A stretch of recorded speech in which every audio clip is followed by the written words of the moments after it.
দেখে অবিশ্বাস্য মনে হলেও অনন্য সুন্দর এই মসজিদটি ১০৫ বছরের পুরাতন। কারো দানে নয়, অপূর্ব এই মসজিদটির যাবতীয় খরচ চালানো হয় কৃষি জমির আয় থেকে। ইট সুরকির তৈরি হলেও মসজিদটির মেঝেতে ব্যবহার করা হয়েছে মূল্যবান শ্বেতপাথর। ফলে শীততাপ নিয়ন্ত্রণ ব্যবস্থা ছাড়াই এই মসজিদটির ভেতরে শীতের দিনে গরম আর গরমে শীত অনুভূত হয় বলে জানান স্থানীয় মুসল্লিরা। সবসময় এটা ঠান্ডা, গরমকালে থাকবে ঠান্ডা, ঠান্ডার দিনে থাকবে গরম। এই জন্য আমরা বেশি আনন্দ পাই মসজিদে নামাজ পড়তে আরো বেশি। চট্টগ্রামের মিরসরাইয়ের পূর্ব মিঠানালা সবুজের গালিচায় মোড়ানো এক নিভৃত গ্রাম, আর তার মাঝেই দাঁড়িয়ে আছে এক অনন্য স্থাপত্য, যেন সময়ের পরত জমে তৈরি হয়েছে এক শিল্পকর্ম।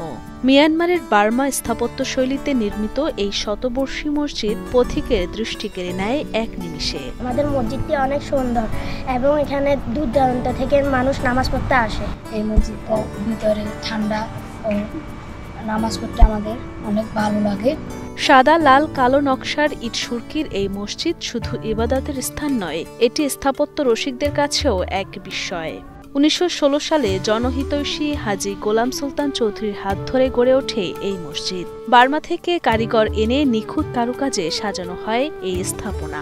পোড়া মাটির ইটের নকশা আর সুদৃশ্য মিনারের শৈল্পিক গঠন একে করেছে অনন্য। যে ১০ নম্বর মিঠানালা আমদাবাড়ির যে জামে মসজিদ, এটা আজকে ১০৫ বছরের পুরাতন। আমাদের এই গোলাম সুলতান চৌধুরী আরও মিরসরাইতে আরও 10টা মসজিদ এরকম করেছেন।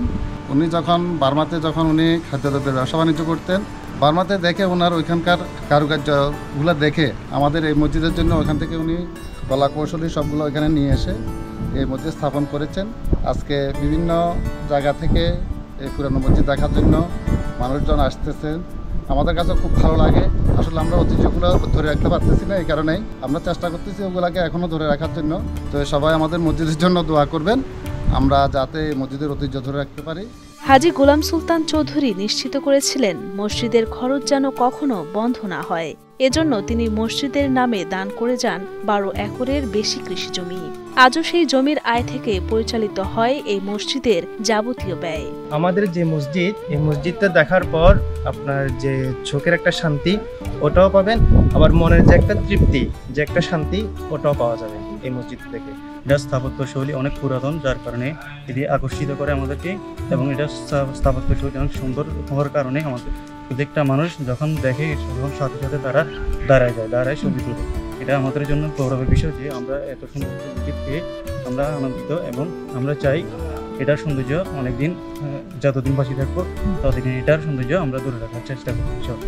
সংস্কারের নামে হারিয়ে গেছে মসজিদের অনেক পুরানো কারুকাজ, তবু শতবর্ষী এই মসজিদ আজও পথিকদের মোহিত করতে দাঁড়িয়ে আছে তার সৌন্দর্য নিয়ে।